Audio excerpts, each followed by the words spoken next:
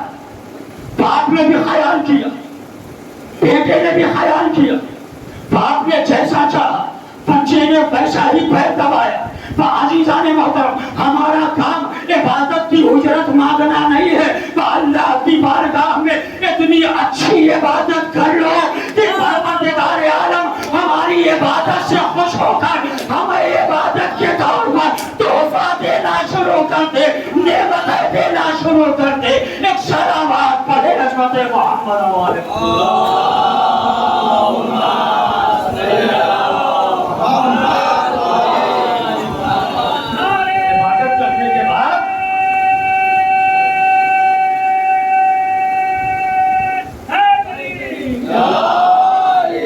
کے بعد ہمیں مانگنے کی ضرورت نہ رہے، اتنی اچھی عبادت کر کے دکھاؤ کہ اللہ خوش ہو کر ہمارے اوپر نعمتوں کی برسات کر دے۔